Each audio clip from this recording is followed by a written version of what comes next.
Wide Right CFB week number 7. We're coming to you live. Well, almost all of us are going to be here. I'm your host from the wing of mediocrity in the Youth Football Hall of Shame. I'm your coach. Starting first, our first panelist. He's the beast from the East. He's the assistant to the president of the Doug Flutie fan club. And he says, kids, eat your Flutie flakes. Please welcome to the show, Lindsay Coyle. Good evening, everyone. Thanks for joining me, Kaz, and my cat.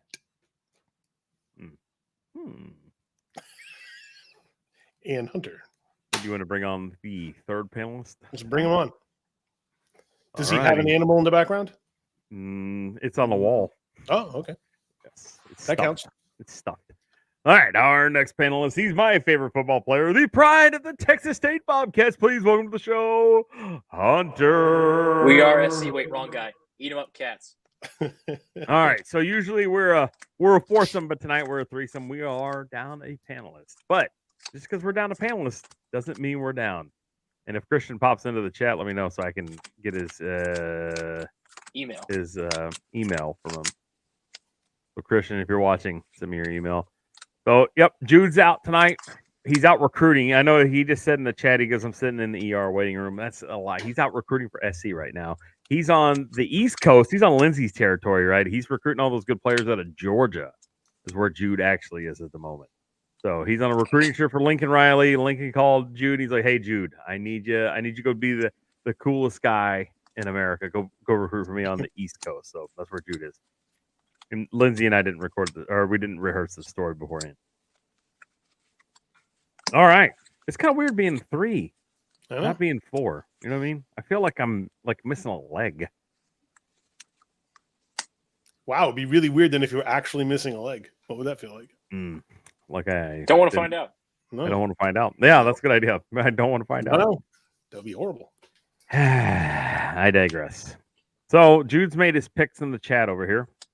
And you could see the first pick in our first segment. Coming up first is our salute to the service academies. And we are thankful for everybody who has served, who is currently serving, or who plans to serve in the future. Thank you. But with that said, we're starting off hot, coming in fast on salute to the service academies. I'm going to start with mine because first, actually, let's start with Jude's first. The Air Force Academy. The Air Force Academy. Did they win last week? As Jude likes to say, they took one on the chin against Navy. They lost, I believe it was like 34-7 or something. I get the score pulled up just 1 second.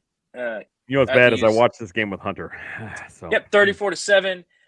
Air Force, I think, did a pretty good job of keeping competitive in the first part of the game. It just kind of got away from them over time.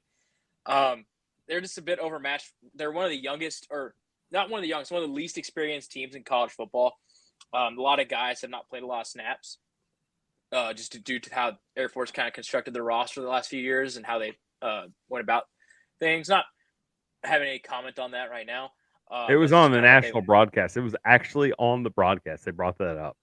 They talked about how Air Force was having holdovers on the broadcast. So it's not like we're not just making this stuff up. It's a real deal. Or at least, it was. So it's as real as the moon landing. Yep. Well, what? Is the jury still out? Panelists agree on all things. Yeah, it's real. So that's how Jude would go about saying it. They took one on the chin. I'd probably read off some of the stats, but I guess I'll kind of cover Navy at the same time. This is kind of covering a little bit for Jude. Obviously, he's got his picks in the chat, so I don't have to make any for him. But Blake Horvath had 134 yards passing and 115 yards rushing for Navy. Hayes for Air Force was 5 of 6 for 115 yards and a touchdown passing. Couldn't really get the ground game going. Only about less than 100 yards rushing. So if you're a triple option team, you only get 100 yards rushing. It's probably not a good day for you. And it kind of like I said, it just ended up that Navy overmatched Air Force. Air Force, I think, did a good job keeping the game closer than it could have been. They could have got. It looked like one of those games that could have been a 50-burger to nothing, but Air Force fought hard. They got some big plays that they prevented a bigger blowout. So just one of those games, unfortunately, that wasn't like an exciting back and forth, fist to fist, type game that you like to see out of the service academies, unfortunately. But I'll take the win any day of the week. All right. That is the Air Force Academy and the Naval Academy. Who does the Navy play this week, Hunter? Navy plays either the bye week or nothing. I believe they play the bye week. Yeah. All right, they got the bye week. They will hopefully go undefeated this week. They had a great stat. They had a great stat that the last time that Army and Navy were both 5-0 was in 1945, and I go, well, realistically, there were 7-0 that year, or at least 6-0. Well, I can say 7. Yeah. Navy's got a bye week before to get ready to take on the Charlotte 49ers, who got a big win last week. So it could be an exciting game there in Annapolis, October 19th. Something to look out for. Big week of football next week as well. So they get to rest up and get ready. Yep. It's gonna be different next week for me, but we'll make it work. All right. Who wants to talk about the Merchant Marine Academy and Lindsay Coyle and the Merchant Marines? They lost a heartbreaker to Salve Regina last week. They had a chance late in the fourth quarter to tie the game with a field goal, but they missed. So it was college kicker moment. Which way did they miss the kick? Was it wide right or short? I don't know. I don't know. Look, hey, you got to be optimistic on this one. I don't know. I could have said that. No one would have known. But if it was wide left, it's wide left NFL. Yeah, it'd only be in the NFL. They only missed the left. Could have been deflected. Could have been a bad snap. You know what? I don't know. I'll put him on mute. Let's see. There you go. I muted Lindsay. Oh, whatever that sound was, just destroy my eardrums. All right. Thanks. So that was a heartbreaker in Kings Point, New York, but they will bounce back next week when they take on the slide rule nerds from MIT in Cambridge, Massachusetts, where I expect that they will win that one going away. Well, look, speaking of the slide rule nerds from MIT, the Coast Guard Academy won last week against those said nerds, 21-19. So not only are they smart, but they're tough. Coast Guard Academy stormed out to a 21-0 lead in the first quarter, and that they had to hold on the rest of the game. So the slide rule nerds did a little algorithm, and they figured out what the quantum physics were and brought it back in. But with that said, the Bears moved to 3-2 on the season.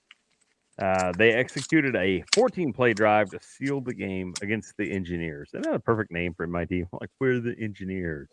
Yeah, but they don't have like a beaver as their like animal. Of course they do, right? Of course they do. They could have named them the MIT Virgins. No? I don't know. Let's see. Hold on. Let me ask the crowd here.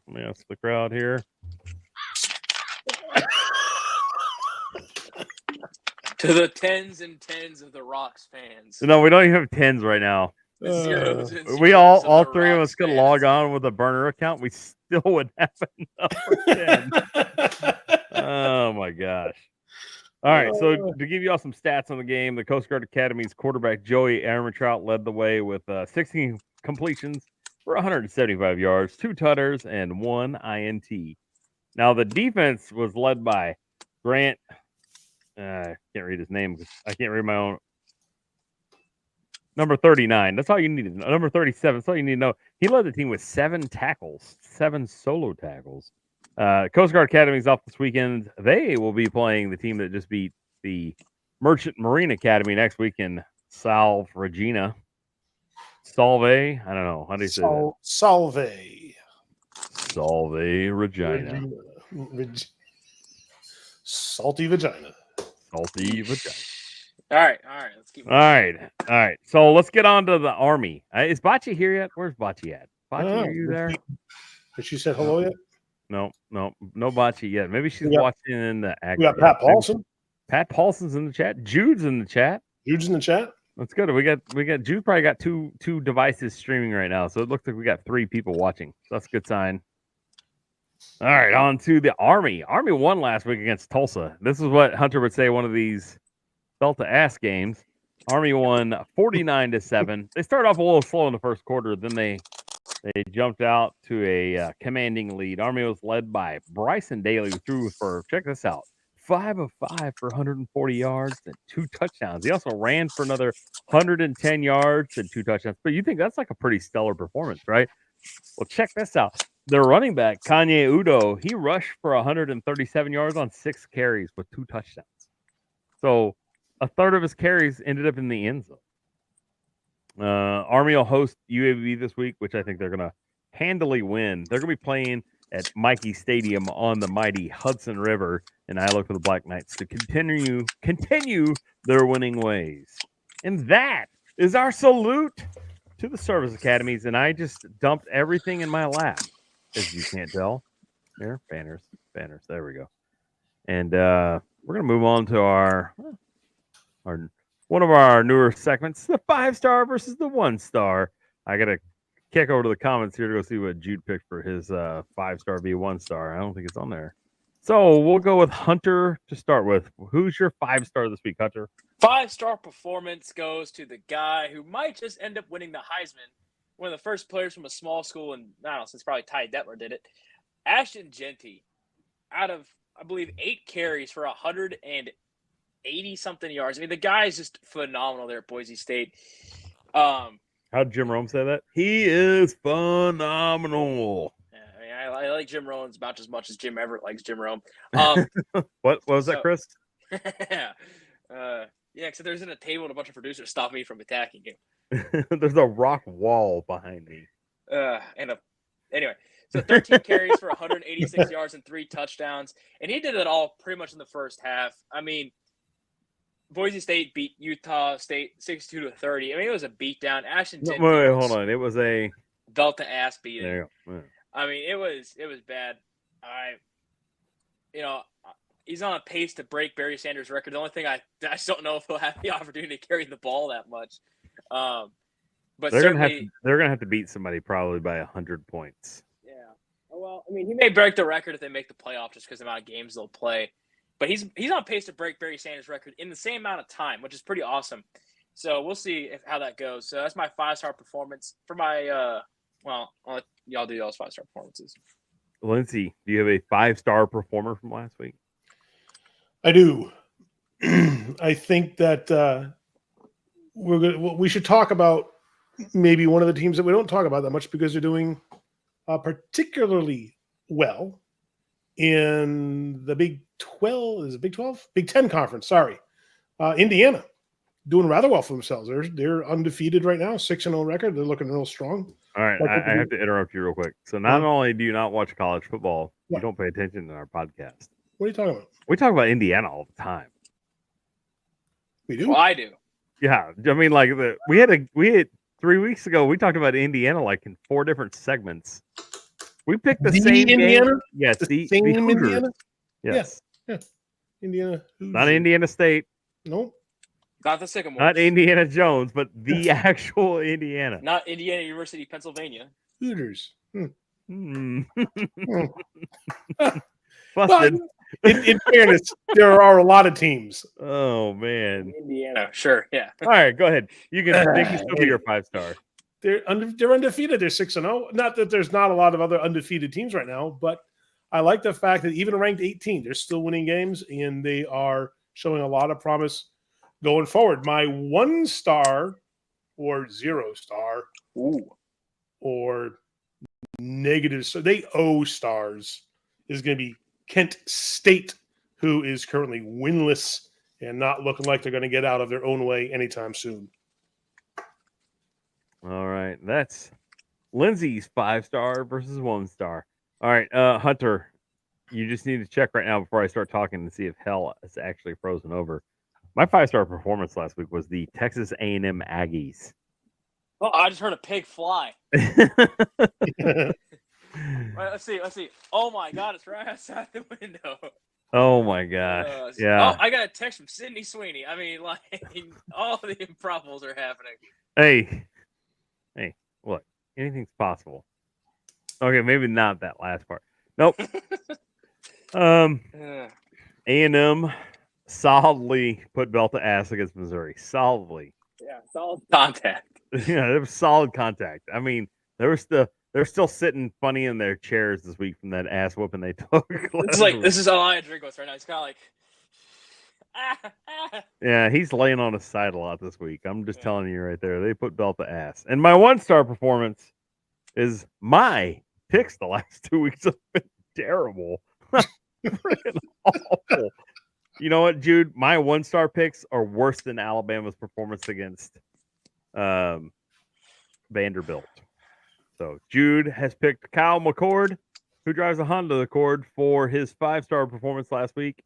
And Lindsay is showing us something else on the Yes, hold on, I gotta adjust I'm a little dark. Oh, I thought we were going to see some boobs pop out there for a second. I'm like, oh no, here they come. That would have been cool, but no. As long as they weren't yours, we're good. I mean, hey, you don't know. Just don't knock until you see them. No, I don't want to know. I don't want to know. I'm good. I'm gonna pass on the I didn't say boobage. that. I didn't say that. All right. And then Jude's 1-star is Alabama. All right, Hunter, what's your 1-star for the week? 1-star performance. So many to choose from. I'm going to go with UCF. I mean, just it seems like they've 2 weeks in a row just been completely outclassed by teams that they should not only be competitive with, but maybe even beat. I don't know if it's the play call. I mean, UCF's go-to pass play is basically double slot fades, which is if you have a burner in the slot, yeah, it works. But their wide receivers can't get open on these plays. They are struggling to run the ball right now in a massive way, which is really impressive for a team that has 2 great running backs, a return most of their offensive line, a lot of continuity across the team. They just haven't played very well. So that's my 1-star performance there is the UCF. Yeah, they didn't look good. They looked pretty below average. All right. And that is our 5-star versus 1-star, brought to you by Wide Left NFL. If you're going to miss a football, miss it to the left in the NFL. And that brings us to Conference Breakdown, which is brought to you by Wide Right CFB. We're always right on Wide Right. Not good? And Jude says Jim Rome sucks, by the way. I was hoping you were going to say we're always wide on Wide Right. We could be wider right.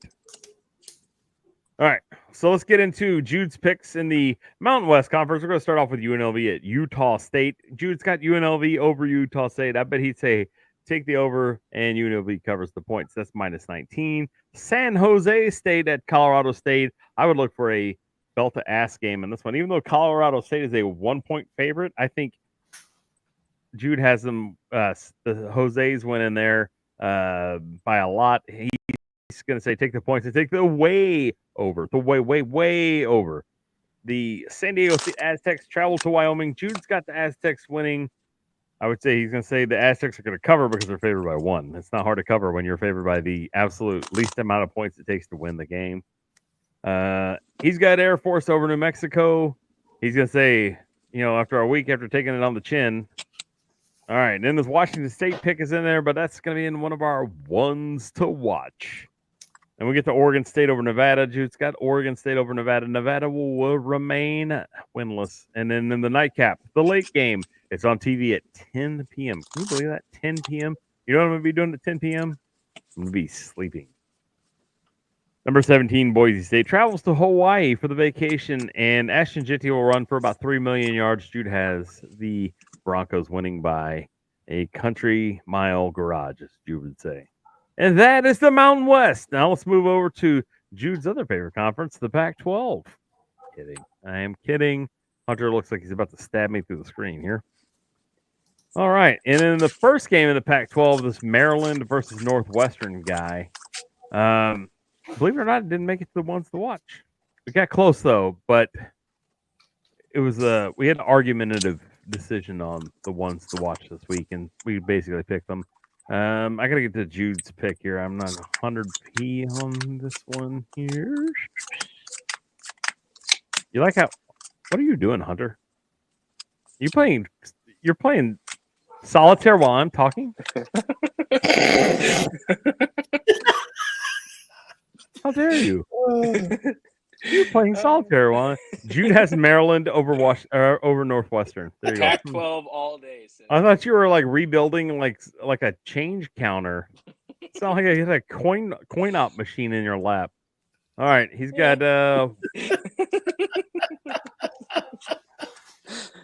got Iowa over Washington, and that's only because Iowa's the home team. They have one of the greatest halftime celebrate or unique events happen during the game. Is it true that the Kinnick Stadium's named after a Medal of Honor winning service member? I did not know this, but I can confirm real quick with the power of Google. All right, you can look it up. He's got Wisconsin over Rutgers, which Hunter might disagree with him. And he's got USC with 3 of the chomper thingies over Penn State. So I guess USC's better than Penn State. Is that what you're saying? I don't know. He's got Illinois over Purdue, and everybody would take Illinois over Purdue. I would take a high school football team right now over Purdue. Wow. And Lindsay's back to. I'm just adjusting. No one to break. He's just adjusting. And then we've got Ohio State over Oregon, which I would do. That's a wise pick. I think Jude's going to do well. He's got Minnesota over UCLA. Now, does that mean the friendly UCLA? The fun UCLA? He said fun. Because they're crosstown USC rivals, right? So they're fun. They're a fun rival to have. UCLA. And that's Jude's Big Ten picks on Wide Right CFB, brought to you by Wide Right CFB.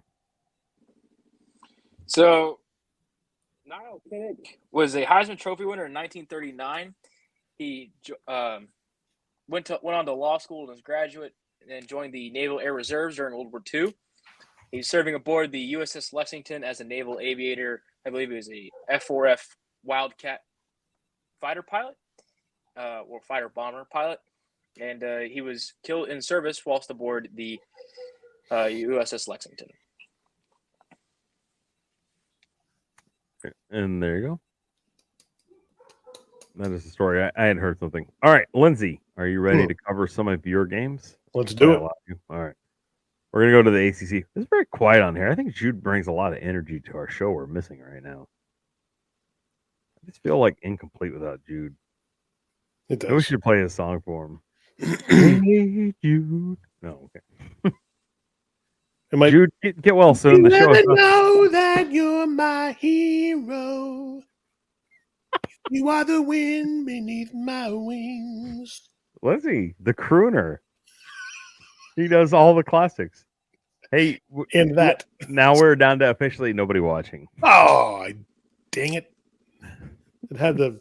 I thought for sure that Jude would left. up our viewership by at least 50%. Jude left. We're singing. Even Jude. Wow. We've officially run it everybody was so off. bad.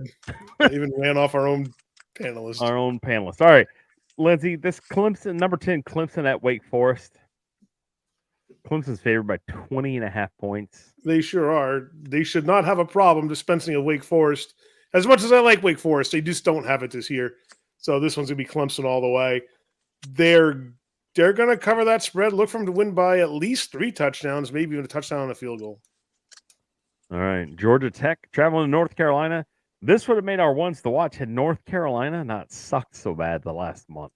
Well, they stand a chance this week, and this might be a closer game than North Carolina has led a lot of people to believe.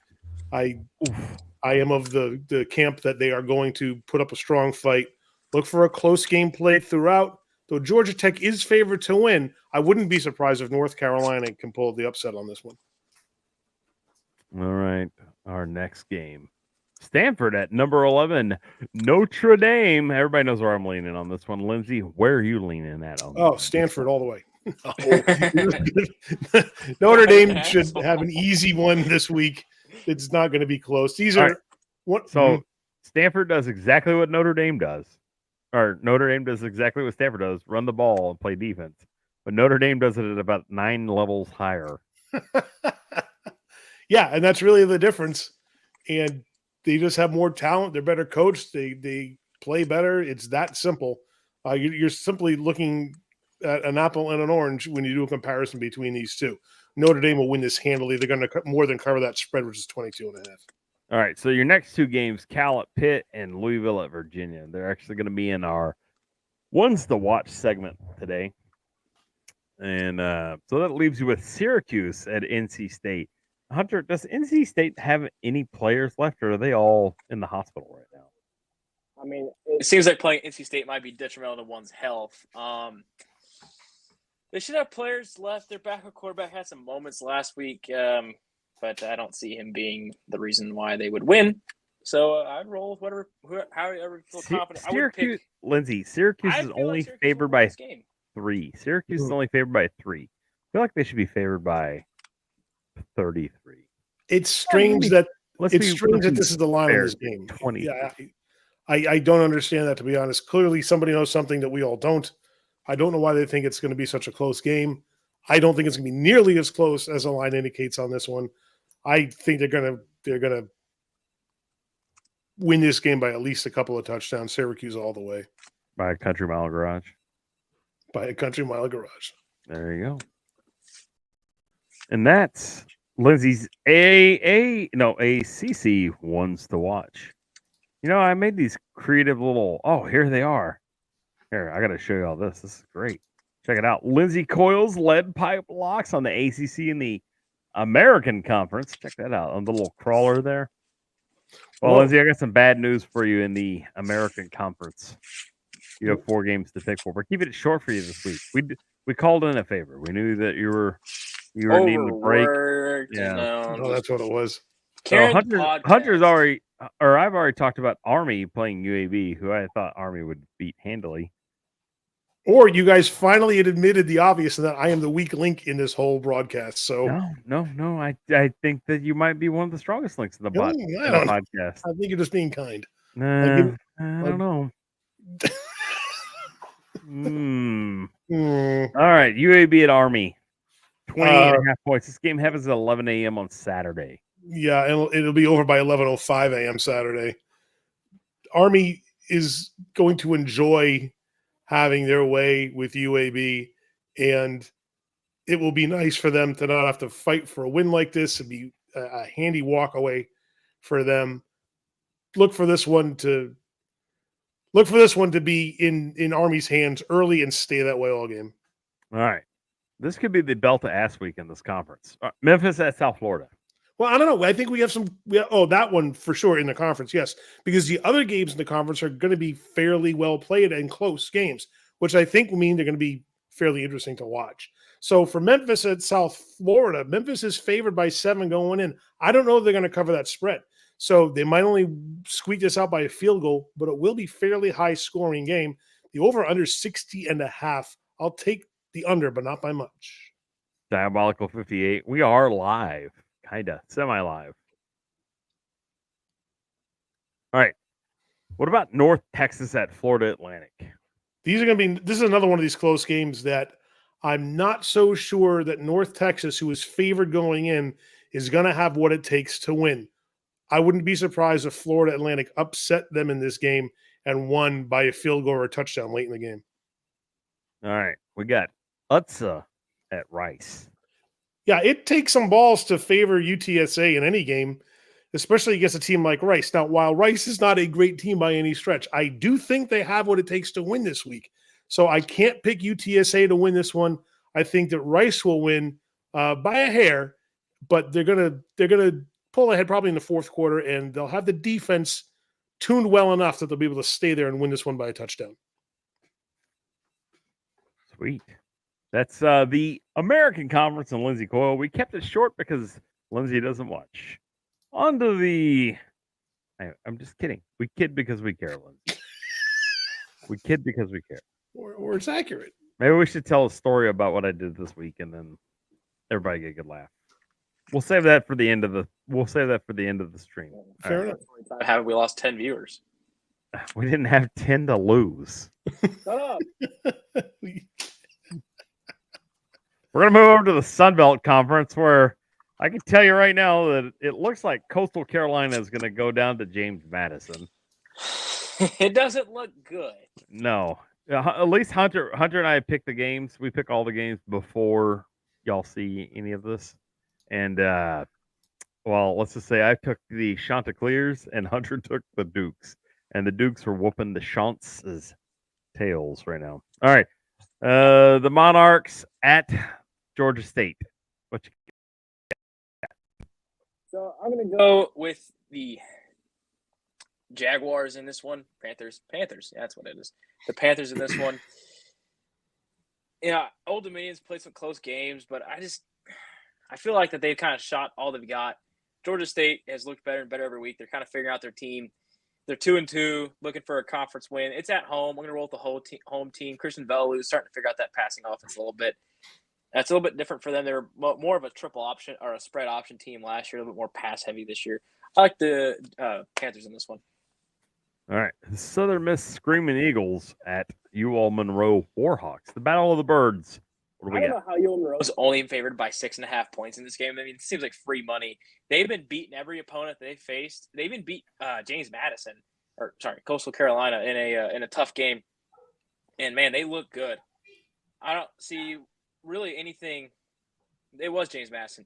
Yeah, they beat James Madison. UL Monroe can run the ball on just about anybody. Their only loss came by way of now number 1 Texas.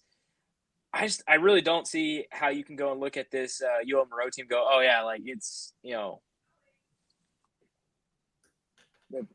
not going to score like 20 or 30 points on Southern Miss. I don't see Southern Miss scoring more than maybe 14 points in this game. Last time they scored 24 points was against South Florida. I don't see them doing that. I think UL Monroe probably beats them, 24-7. You may see a shutout in this game. Southern Miss is kind of dead in the water team at this point in the season. All right. This is a big game for you. The big enchilada here. It says it in your name title there. Beat Butch Jones.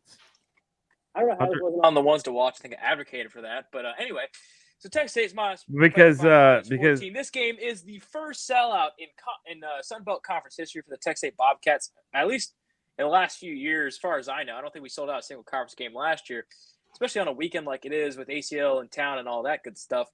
The Bobcats coming off of a strong win against Troy. Arkansas State survived a game and really kind of pulled out a tough win against USA. Both teams are kind of on similar trajectories, though Texas State's played their both opponents a lot closer than Arkansas State has. Arkansas State, like I've said constantly, should be at least another loss to Central Arkansas. Remains to be seen how that be resolved. Obviously, it's just going to end up staying in their favor. But, I mean, I got to drink the maroon and gold Kool-Aid. I'm going with the Cats in this one. Texas State will win this game and put Butch Jones down. This is my best chance to go and punch Butch Jones in the face right here. It is. If it's going to happen, it's going to happen this weekend. The problem that feels is not hard to get onto. I know. Well, the problem is I only have one hand. Well, I mean, I have two, but I can only use one of them currently. You're making the assumption that any of Butch Jones' players would defend him, which I don't see. I'm kind of hoping they'd hold him down so I can get a couple kicks in too. You know what I mean? All right, I'm just kidding. It's only a joke. It's only a joke. I'm not advocating violence. So I need Butch Jones to stay coaching football because it gives me somebody to make fun of all the time. All right, Hunter. The next game on the list is App State at Louisiana. I don't know if there's a team that's as bad as Kent State right now. It might be App State. App State, they look bad on all phases of the game. I don't think App State's Kent State bad. They certainly aren't very good. Their quarterback has thrown for 1,500 yards, but it seems to have mounted to nothing because this team App State's a run the ball team. I think some teams are truly built to do certain things. App State's built to run the ball, at least, in their psyche and mindset.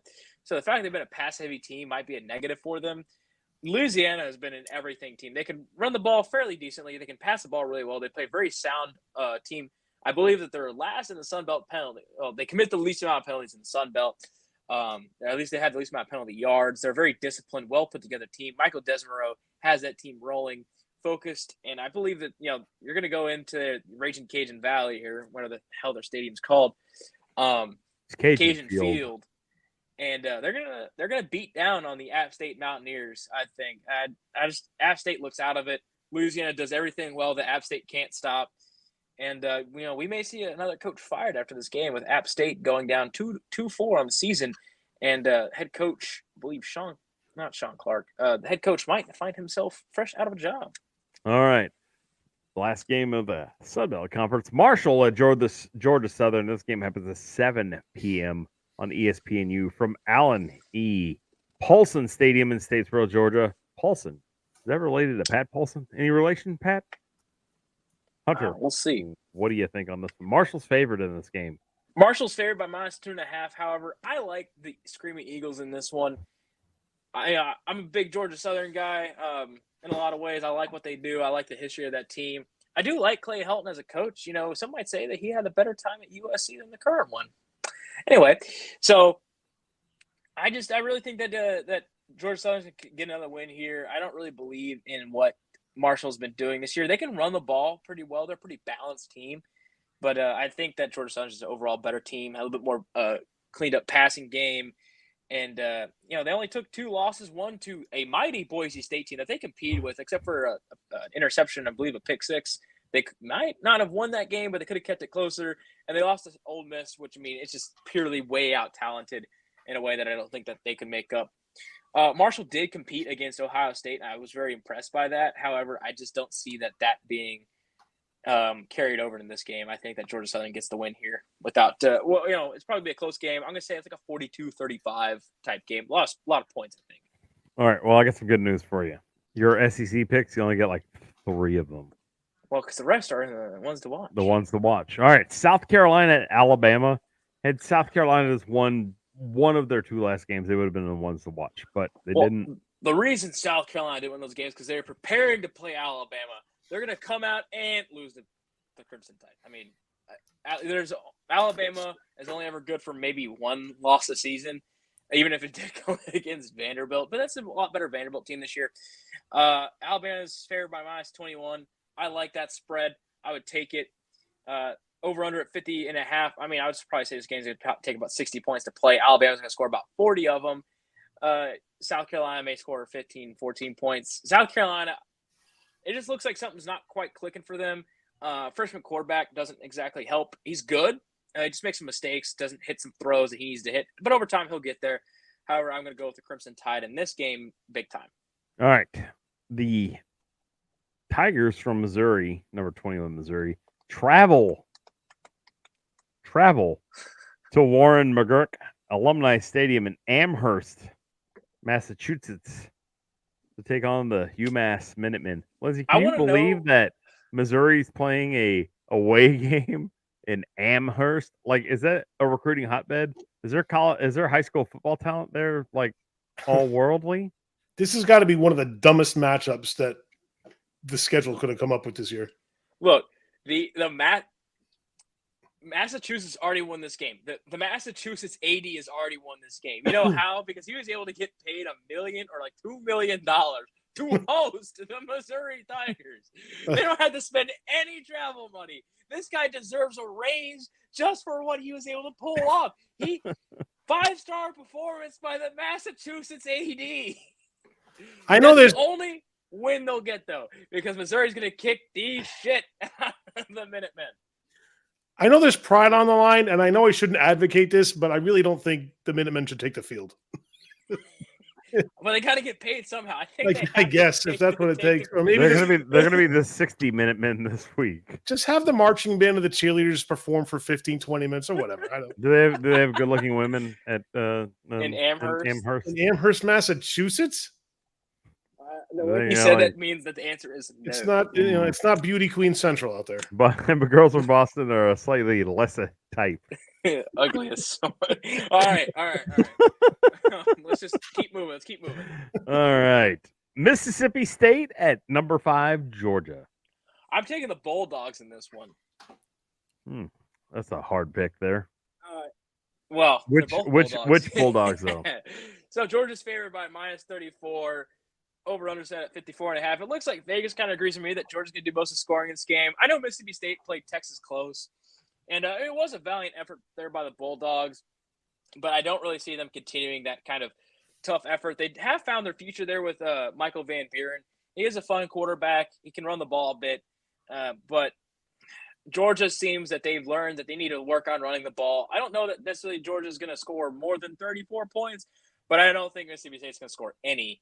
Other than maybe, I think Mississippi State may score 10. So I'm gonna set this game at 45-10, and look for Georgia to have about 200 to 300 yards rushing. And that's Hunter, and that is his conference breakdown on the Southeastern Conference, the SEC. Now we're gonna go to the Conference of Champions And the reason why they're champions is because they have to have a championship game. And that is, let's start with Florida International at Liberty. I chose Liberty, and Liberty won 31-24 in overtime. It was a cardiac game. I'll tell you what, when Hunter and I saw the score yesterday, I was like, oh boy. Or on Tuesday, I'm sorry. On Tuesday, I was like, oh boy, that is not good. Yesterday's matchup featured New Mexico State and Jacksonville State. New Mexico State put on possibly the worst coaching display I've seen in quite some time, and it was not good. The highlight of the game was Brock Rechsteiner scoring a touchdown and doing the Scott Steiner pose, because Scott Steiner is Brock Rechsteiner's dad. The highlight of that game was that it ended. The clock hitting triple zeros. Jacksonville State wins 54-13 over New Mexico State. New Mexico State looks like they could go and find another coach right now.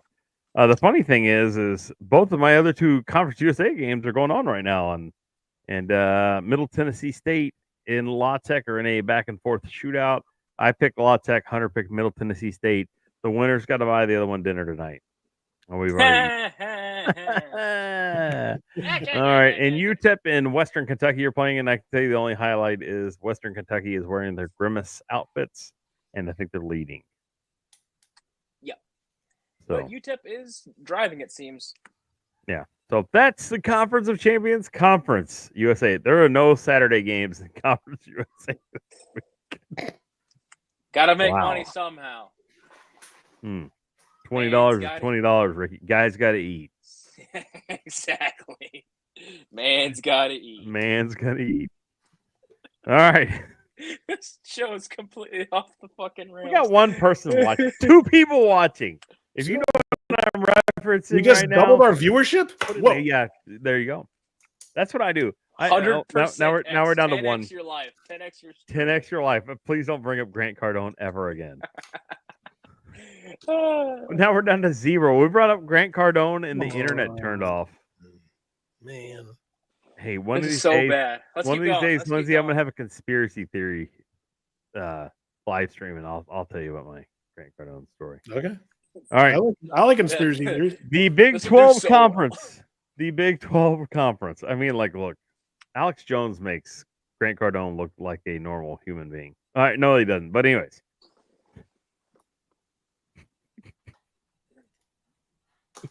Oh. Just keep going. Just keep going. Number 16, Utah at Arizona State. If Cam Ward is not playing in this game. If Cam Rising doesn't play in this game, I'm going to take the other Cam and Cam Scadaboo to run wild on Utah. This game's at 9:30 tomorrow night. Jesus, Merry Christmas. I know it's too late for me. I'm too old now. I'm officially an old person. I complain. It's too hot outside. That game's gonna happen way too late. Are the kids on your front lawn? Yeah, and I don't have a lawn. It died. It's too hot outside. It's too hot outside. The grass passed away. 30 years ago. All right.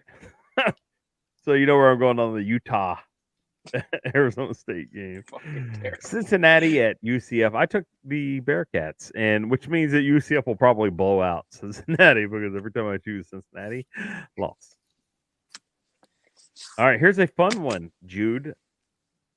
Since you're in the chat, The only Arizona at the undefeated BYU Cougars. I have BYU winning this game somehow.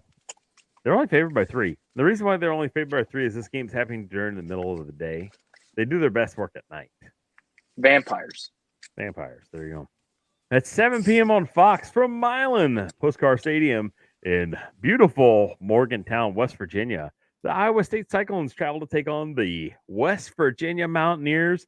The Cyclones are favored by 3. I'm telling you what, if you want to see good college environments, there's going to be a good college environment in Morgantown, West Virginia. I can't tell you how I know this. I can just tell you I know this. So maybe I travel to the future. Maybe I know something. Maybe you don't. Trust me.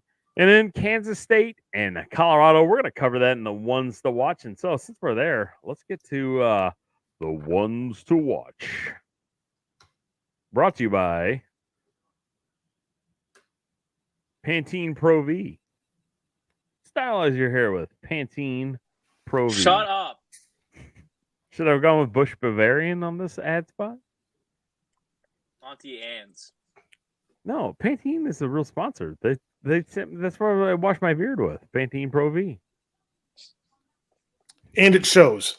It's glistening. It's Yes. magnificent. Lustrous. All right, I thought it was the Lindsay. food that got caught in there. Lindsay, at 9:15 on Saturday on ESPN from Folsom Field in Boulder, Colorado. Number 18 Kansas State travels to take on the Buffaloes. What you got? Wait, what time is that game? 9:15. Why do I not see that one listed? Because it's the second to last game on the weekend sheet. Kansas State's favored by -3.5. Vegas says it's going to take 55.5 points to play this game. Hunter says Colorado's going to come out and shock the world and beat Kansas State. Lindsay's going to say pass. Hunter's out of line. Kansas State's going to win, and I'm going to say the team that scores the most points will always win the game. Yeah, but that's not going to be Colorado on this. Now, I have to hand it to Colorado. I've been down on them all season long, and they have been performing pretty well. They have a winning record. They haven't been as dismal as I thought. And even though this is going to be a close game, I do think Kansas State pulls this one out, and Colorado will lose. All right. Sad At face. 6:45 crying p.m. on SEC Network. Those Commodores from Vanderbilt take on the Wildcats from Kentucky. This game happens in Lexington, Kentucky at Kroger Field. Kentucky's favored by 13.5 points. I don't know how you can favor anybody over Vanderbilt right now. They're going to play for the national championship of Kentucky this weekend. Hint, laugh. Something. So, who's going to give first on this one? Yeah, this is the week Vanderbilt kicks off their One City World Tour. Are you picking them to win? Is that what you're saying? No, Kentucky will win this one. I don't see how you can pick against Kentucky in this matchup. Vanderbilt doesn't have the defense to keep up with them. They're going to give up a couple of touchdowns where they really shouldn't. Maybe even Kentucky's defense steps up and plays bigger than everyone thought. So I'm looking for Kentucky to win this one. I think they'll cover that spread of 13.5. All right. I'm going to agree with Lindsay on this one. I mean, I think Vanderbilt showed a lot of heart and everything to come against that Alabama game, but it's just I don't see them having the talent and ability to go. All right, we won that game. We're going to refocus up and just another week type stuff. A win like that, a lot of teams generally don't struggle mightily, but they do struggle against the next opponent. I mean, look back to last year. Texas beat Alabama big time in Tuscaloosa, and then played a stinker against Wyoming. I mean, they won the game, but it took forever for Texas to pull away. So it's just kind of one of those things that I think Kentucky, had the week off to get ready and prepare for this game. I like the Wildcats in this one. We've also kind of seen what Vanderbilt's plan is to go and beat teams that they're down against using the Pavia triple option scheme. I think Kentucky's going to come out and really shut down the run game, and it's going to force Vanderbilt to throw, which Vanderbilt has not been very successful at this year. I like the Wildcats in this one to win by 10. I'm taking Vanderbilt. I'm gonna hop on the Vanderbilt wagon or the Vanderbilt train, as some would say. It's probably good. The train. I'm gonna hop on the Vanderbilt train. I'm gonna say Vanderbilt wins by 7 points, the whole touchdown. All right, let's move on to another game. Another game that starts at 6 p.m. and that's Washington at Fresno State. Fresno State's kind of had an up and down year. So is Washington State. I think that Wazoo man's going to walk away and win this game. Lindsay, what do you think on Washington State at Fresno State? I agree that Washington State will win, but not by much. This is going to be one of those games that'll be worth watching because it'll be so close. We'll see some lead changes back and forth, which I like, and I think that makes for an exciting game. But I think ultimately Washington State does have a more potent offense, and they'll win this one probably by a touchdown. Hunter. I'm going to go with the Cougs on this one. I mean, Washington State's got one of the most exciting quarterbacks in college football to watch play, mostly because he just takes off and uses his body as a weapon in John Mateer. They're favored by 3.5 points. I like them to win by a lot more, probably 10 or 15 points, 10 or 14 points.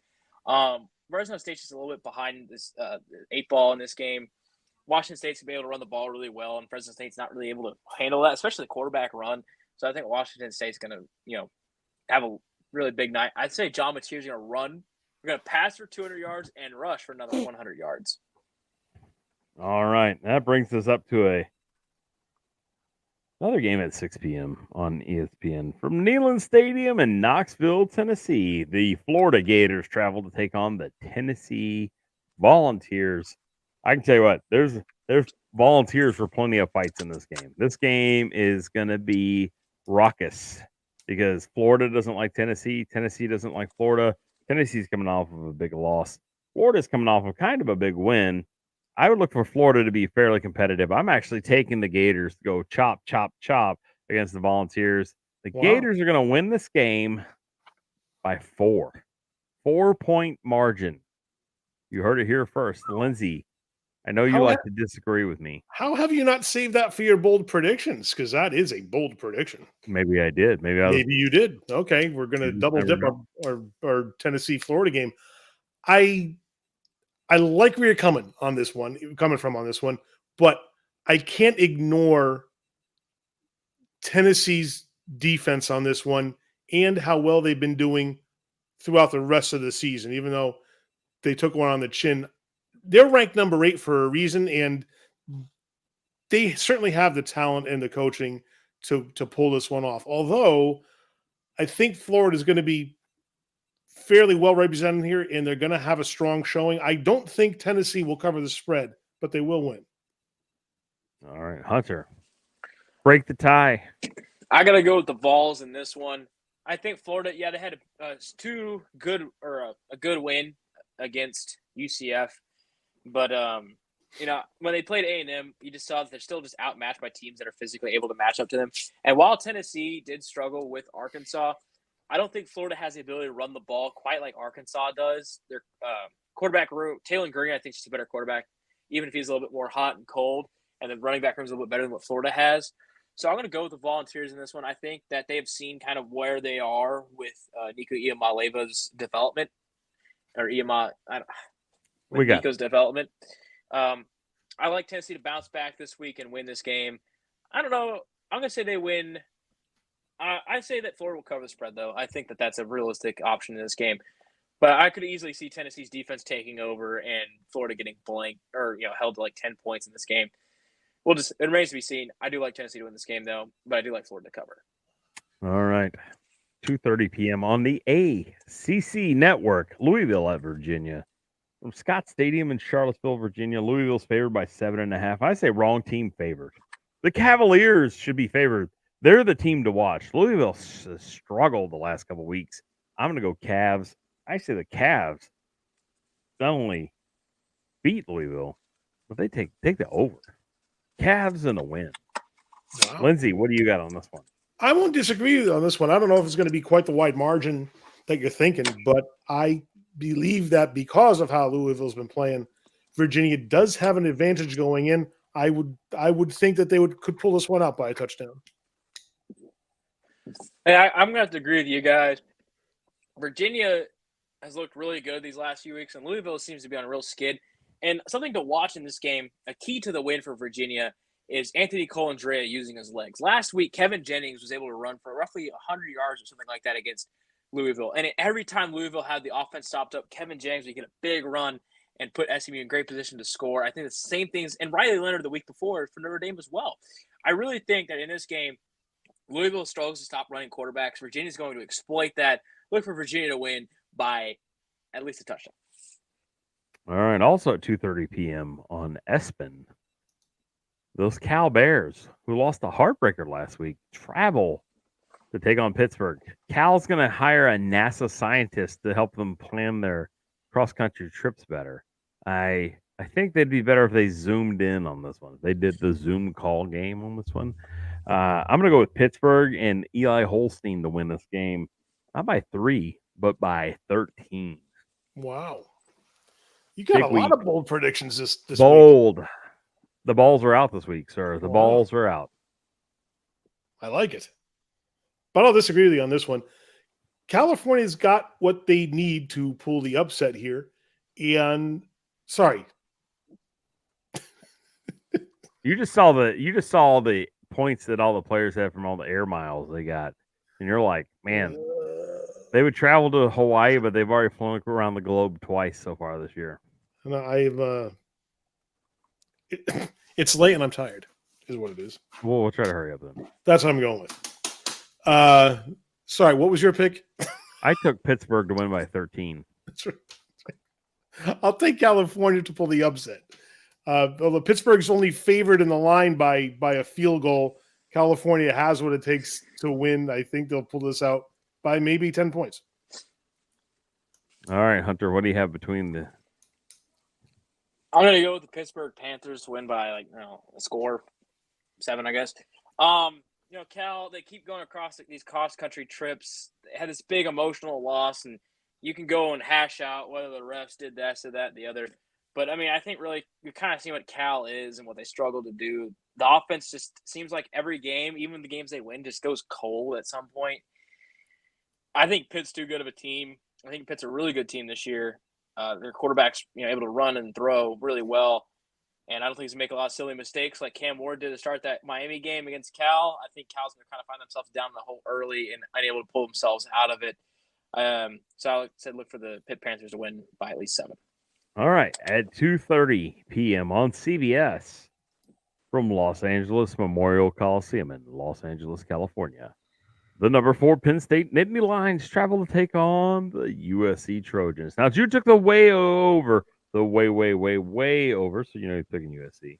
I'm going to pick the Panthers, not the Panthers. I'm going to pick the Nittany Lions to win this game by the score of the length of state of California. I think it's going to be, I'm kidding. I have Penn State winning by 10 on this one, but it'll be a lot closer. It'll be a late field goal to go by 10.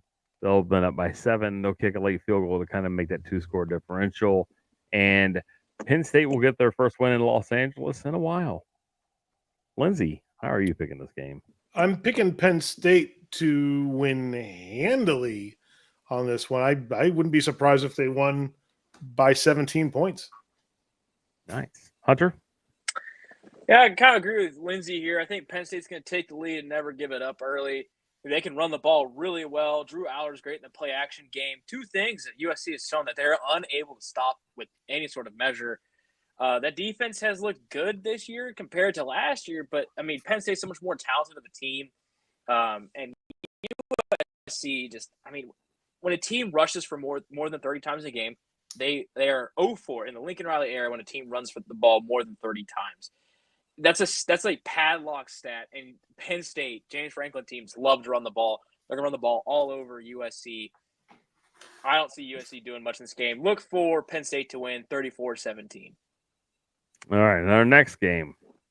I think time's going to be the deciding factor on this game, and the start time is what I'm getting at.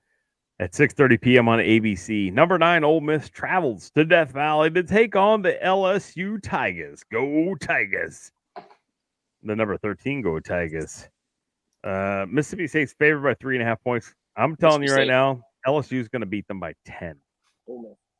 Ole Miss. I'm sorry. What did I say? Mississippi State? Yep. Yeah, Mississippi State would be favored 9 if they paid everybody. LSU is going to beat Ole Miss by 10. It'll be a solid game. Ole Miss is just not going to be able to get the offense going against LSU's defense. LSU has gotten significantly better since their week 1 loss versus USC. I would look for this as a bounce back game and a bounce back season for LSU. I'm going with Go Tigers. Lindsay. This is going to be one of these games that's going to be fun to watch because they're 2 fairly close teams talent-wise, and I will go ahead and disagree with you. I'm going to take Ole Miss to pull this one out by a touchdown because I think in the end they're going to have the better defense, and LSU has struggled a little bit against better defensive this year. This week is going to be no exception. So Ole Miss by a touchdown. All right, Hunter. Yeah, in the same vein as Lindsay, I'm not going to go and steal all his analysis here. But I saw Ole Miss when they played South Carolina. They gave up some plays early, but they really got back in the groove of things. And that team kind of runs through the heart of Jackson Dart, but I think he's going to play well in this game. LSU's kind of shown they're not able to really get a lot of pressure on teams, on quarterbacks. They really struggled against South Carolina, and Ole Miss didn't. I'm not going to use that as a transitive property type pick, but I do think LSU's an overall more talented and better team. I like LSU to win this game by at least 7 points. Or not LSU, Ole Miss. Is a more talented and better team. So I like the Rebs to win this one by 7. Our second to last game. Which game is it going to be? You're going. It's an unimportant game in Dallas, right? No. It's an unimportant game in Autzen Stadium in Eugene, Oregon. The number 2 Ohio State Buckeyes travel to take on the number 3 Oregon Ducks. The winner of this game will likely be number 1 unless something else happens. So I'm going to take the Buckeyes to blow out the Ducks. The Buckeyes will continue their tour of dominance, and they will beat the Buckeyes by 14 points.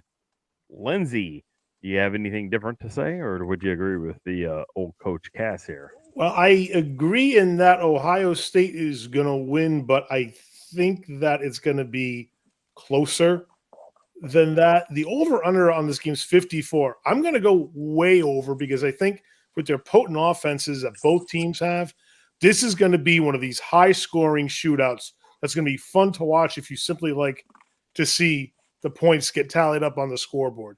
And when the dust settles, it'll be Ole Miss, maybe by a field goal. No, Ohio State. Ohio State. That's what I meant. They're listed right above each other on the chart. Ohio State. Win big. Moving on. Nobody's watching. We don't need to have a bad show just because no one. They both begin with O, and they're listed right next to each other on the lines on the screen. Well, all right, Hunter, we need to hurry this up. Lindsay's next step is to fall over and die on the show. We've reached beyond tired. This game's in Autzen Stadium. This is the best team Ohio State's probably going to play all year. I'm going to go with Ohio State, but they're going to have to do it running the ball. Throwing the ball is not going to get it done. I think that Oregon's going to probably put a big emphasis on stopping the pass like they did against Washington last year. We'll see how that goes. But I think it's got to be done through running the ball. Travion Henderson, Quinshon Judkins are going to have that big games, along with Will Howard running the ball using his legs. I'm going to go ahead and say that Ohio State's going to win by 4 points. Okay. I guess that leaves that's going to wrap up the ones to watch. I don't think there's any other important games. I'd be full of beans if not. Let me shuffle my papers here. Talk about the number 1 game of the week, and that's with the number 1 Texas Longhorns taking on the number 18 Oklahoma Sooners. This is at 2:30 p.m. on ABC from the Cotton Bowl in Dallas, Texas. It's October. It means it's the State Fair Texas time, and what better way to go and celebrate the State Fair than going and getting flipped off by 5-year-olds from Oklahoma? You know what I mean? If you've been there, you know. So, with that said, Texas is favored by a couple scores here. I don't really want to go and get the boisterous, whatever you call it here on this one. I'll say Texas wins the game by more than probably what you think. And OU probably bit by the injury bug quite a bit. They're going to come out. They're going to be salty in the first quarter or so. I still take Texas here. Lindsay, I know Lindsay's going to pick Texas to win by the state of California. It's the length of it. Hunter's going to go and say no comment. He's going to say the team that scores the most points wins the game. Jude picked Texas begrudgingly. He really wanted to take Oklahoma, but then he found out Bob Stoops wasn't coaching the team any longer, so he chose Texas. Did I get it right? Pretty much. I'm stoked to see Quinn Ewers come back and start a game, so it'll be fun to see what he can do. That's the great thing, Lindsay. Quinn Ewers is actually going to play wide receiver this week. Gunnar Helms actually playing quarterback, and Ezekiel Elliott has found some eligibility. He'll be playing center. Wow. The team's going to run the I formation, and Cornbread Cowboy on Instagram is going to play fullback for the Texas Longhorns. So tune in. We actually choreographed this part, Leslie, because we had to compete with your story from last week. It was so good. I like it. It was a great It story. adds some spiciness to the Lindsay broth. believed about half of that story until Cornbread Cowboy came up. If you're on Instagram, if Cornbread Cowboy by chance sees this, I want you on the show, dude. You were awesome. Make fullbacks great again, Ori Lee. That's what I'm saying. If somebody gets this to Cornbread Cowboy and he wants to come on the show, let's bring him on. Why not? We'll get him a Wide Right CFB T-shirt that's 12 sizes too small. That's what I'm saying. Wear it with pride. All right, Lindsay. Texas gonna win this game. Yes, still handily. They'll win going away. I'm stoked to see you back on the field. It'll be fun to see them back up. I was going to say back up to full power, but honestly, they really didn't skip a beat with Arch Manning at the helm. And I like to see that kind of depth of the quarterback position. It was fun to see him get some reps in there and see what he can do. And he won handily. I think that with Ewers back there, it'll be just as interesting to see how well they do, but they're just going to keep their winning ways rolling. All right, Hunter. Win-loss? Anything? I hope Texas wins. I hate picking this game specifically. Yeah, it's a tough one. It's always a rivalry game. You kind of throw the records out the window. It doesn't matter who, what, where, when, and why. It's the most wild rivalry game in college football. I mean, I'll say this. I part of this game is in my bold prediction. It's something that hadn't happened yet this year, but it'll happen this weekend because it always happens in this game. When I say it, Hunter is going to know exactly what I'm talking about. So my bold prediction will be in that one. It's a child cussing on television. Oh no, come on, children cuss on TV all the time. TV's dead now, folks. YouTube's where it's at. Our 0 watchers right now is where it's at. If you're watching this, oof. Cricket. All right. Then this is simply for posterity. Let's stick a fork in the ones to watch. That's the ones to watch. I hope everybody wins all their games this weekend and does well. I got to get over here to my notes. Get over here, see where we're at. All right, it's time for the 2-minute warning, and let's stick a fork in this thing. Y'all ready to stick a fork in this thing? Sure. All right, let me change the banner here. Oh nope, that didn't help things. All right, the 2-minute warning brought to you by Busch Bavarian. If you're gonna drink beer, drink Busch Bavarian. Prost. When is Guyana Lotriman going to be a sponsor? Next week, believe it or not. I actually was. That's why we were kind of late starting. I was on the phone with them. Oh, great. I was gonna have Valium as well. No. That's who sponsored last week's video. That's why nobody's here. They're all in the vegetative This week's episode is brought to you by the Medellin Cartel. You need cocaine. Hey. All right, moving on. Moving on to the 2-minute warning. All right, my contenders and pretenders. My contender this week is gonna be the team that scores the most points. I'm gonna go with the Colorado Buffaloes with a big win. Colorado is gonna get a big win over Kansas State, and they will be a contender for the Big 12 championship, which will lock them into the CFP. My pretenders this week, well, I'm going to go with the Purdue Boilermakers. They were pretending that the season's over, but it's not because they have another game to play. My pretender is that my game of the WEAK. I'm going to go with the one that's happening right now because I took the Coastal Carolina Chanticleers, and they are clearly losing poorly. And then my bold prediction, actually, I'm going to go with this. Texas will get a special teams touchdown by one Silas Bolden because it's Texas OU, and Texas always gets some kind of crazy special teams play in this game. It just happens. With that said, Lindsay, your time. 2-minute warning. Go. My contender for this week is the number 5 ranked Georgia. They're going to have everything working for them and then some when they take on Mississippi State. So, by contrast, my pretender is Mississippi State because that might be the most lopsided game we see all week long. The line going in this one favors Georgia by 34 points. I wouldn't be surprised to see them cover that and then some. So they have what it takes. And Mississippi State is one of these teams that unfortunately they're the sacrificial lamb of the week for them.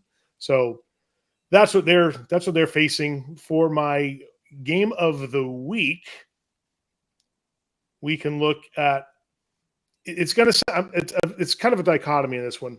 Marshall and Georgia Southern. I don't think it'll be a terribly well played game, but it will be close. So it might be fun to watch, but ultimately unfulfilling because I don't think it's going to be terribly well played, poorly executed. I'm going to look for a lot of penalties in this one and maybe just a lot of frustration on both sides. They should in this game. They should have to play with foam finger on one hand the whole game. Yes, that would be a tennis really balls good idea. tied on their hands. Actually, Yeah. Okay. All right. Hunter, 2-minute warning. Go. Oh wait, hold on. Lindsay, did we get a bold prediction from Lindsay? Bold You will. prediction. You will if you want one. Oh yes, I need a bold prediction. All right, we're going to look at the South Carolina we have a game. story. What? Nothing. South Carolina is playing Alabama this week, and what's going to happen is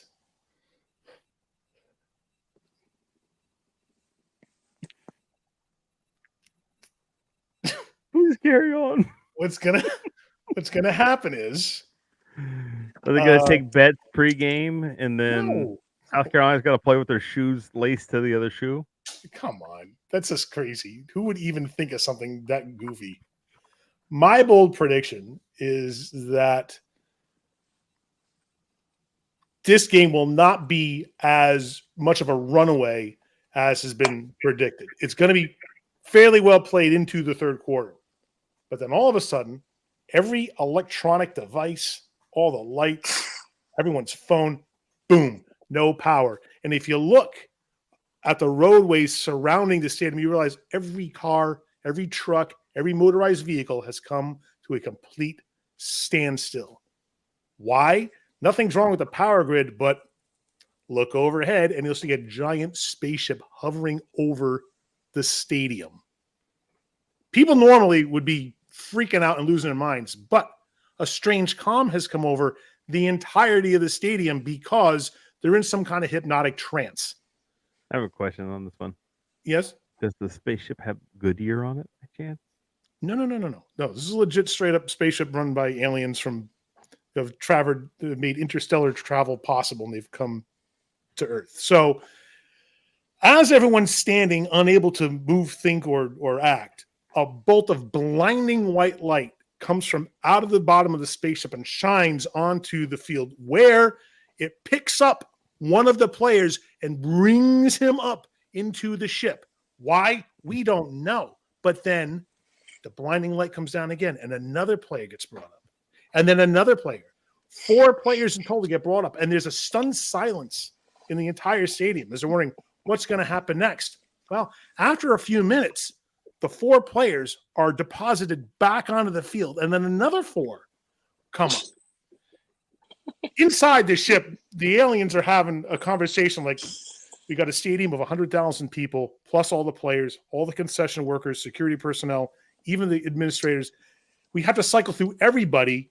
We're only going to do this 4 at a time. And the answer is, well, we only have 4 examination tables. We have to give anal probes to everybody around.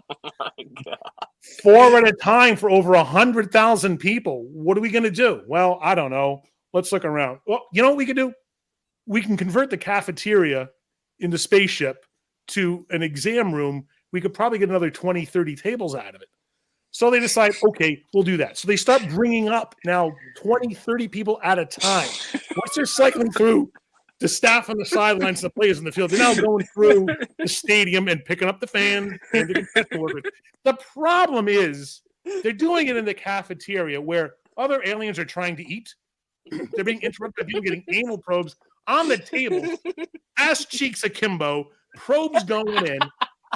And they're limited, though, to the staff they have because their medical staff can't handle this kind of volume. So what do? They start tapping other aliens on the spaceship. Hey, you, janitor, come here. We're going to teach you quick and dirty how to do an anal probe. So, okay. And he's doing it, and he doesn't really like it. But what's he going to do? He can't say no. So now he's doing it. And the problem is there's a lot of staff here who is not skilled in giving anal probes. They're botching these anal probes up bad. Some people are bleeding. Some are getting extra swollen. It's just ugly. And as they deposit these people back into their places in the stadium, take more people up, the staff on the ship is getting really fatigued because they have to cycle to a lot of these people. So now I start doing it in shifts, and I have more people coming in.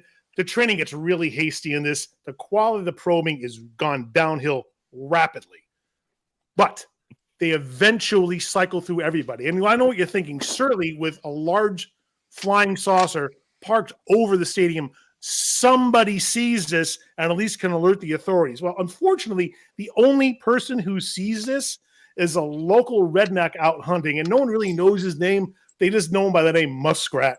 And no one takes him seriously. So he's been watching what happens. Muskrat. His phone is where you can't take pictures, right? But he's looking at everything through his rifle scope because he's out hunting hogs. And he goes to the authorities. But of course, they look at the source and they don't believe him. So unfortunately, there goes that whole idea. Meanwhile, this whole thing is happening without any intervention at all from the outside. All right, fast forward to the point where they finally probe everybody, put them all back in their places, and the spaceship flies away and releases everyone from their hypnotic trance. So everyone has a strange feeling of, I have a missing chunk of time in my life, and I'm not really sure what happened. But the game continues, and by the time it's over, although Alabama hangs on to win, Southern California feels pretty good because they see everyone standing as they're applauding. And I think, well, it's kind of nice to give a standing ovation, but they're not getting a standing ovation. What they don't realize, no one can sit because their assholes are so sore. Lindsay, Oh I got to knock a tiny hole into your story. What? You're playing South Carolina. South Carolina. What is it? You said Southern California. It's on my notes of South Carolina. All right. Yeah. That's the back of a letter. That's my bold prediction. All right, Hunter. I know this can be hard to follow. Hey, follow this. But My bold prediction: Middle Tennessee State will come back and beat the Louisiana Tech Bulldogs. It's like, what's the score right now? 21-48 with 4 to go in the third. Who's winning? they got them right where they want Louisiana them. Tech. All right. But Middle Tennessee State does have the ball. I think that was a bold prediction, and that's the one I feel good about. Not really. You don't want to predict the spaceship and Roy Orbison and no. I'm good. I have other things to do. Let's get this one over with here. My contender from this week, I'm going to go with Clemson. They have really bounced back since their loss to Georgia. It's looked really, they look like a completely different team, and it's really good to see that Dabo Swinney's got those boys rolling. I know a lot of people don't like Dabo Swinney. I personally do. I like his approach to the game and how he does things. He could use a little bit of work on the transfer portal, but other than that, he's a great coach and a really cool approach to the game. Big fan of Kate Klubnik there and Phil Maffa and a couple other good players out there in Clemson, South Carolina. My pretender for this week is going to be Missouri. That loss to A&M was embarrassing. I mean, A&M's not good. You should not lose 41-10 to A&M like that. It was awful. They look not like a bad team, and that they might not win 10 games. They might not win 9 games this season. I think that Missouri's gonna be an 8-5 team this year. And finally, actually, I think that's it. You want a game of the week? I'm going to reserve my right as the only person on this broadcast that can pick service academies to be in the game of the week. Air Force at New Mexico. New Mexico looks like they have a little bit of something going. Air Force just played what's probably going to be their best effort all season until they play Army. So I'm going to say look for the New Mexico Lobos to win this game under Bronco Mendenhall and get their second win of the season. But that will be the game of the WEAK. All right. Let's stick a fork in it. Y'all ready? Ready. Yeah.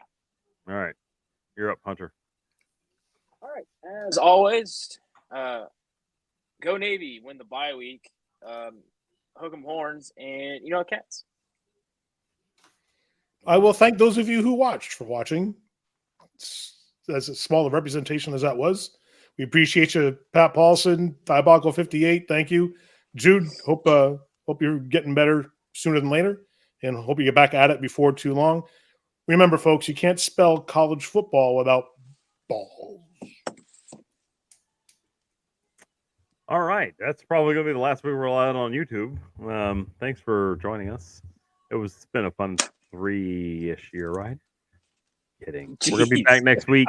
Next week, I'm not sure what the format of the show is gonna be. I believe we're gonna be recorded next week, live the following week. We just have to see how our scheduling works out, and also how our buddy Jude is doing. Jude, we are thinking about you, and it wasn't nearly as fun without you.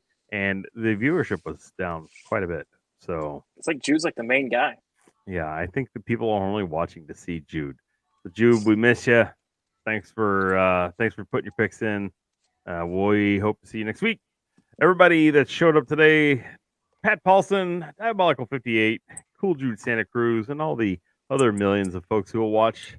Thank you for watching. This is always a fun deal to do. I don't really care about how many people watch it. I like what we do, how we do it, and when we do it. So remember, spay and neuter your pets, and also the team that scores the most points always wins the game. Thanks for watching. Wrong show.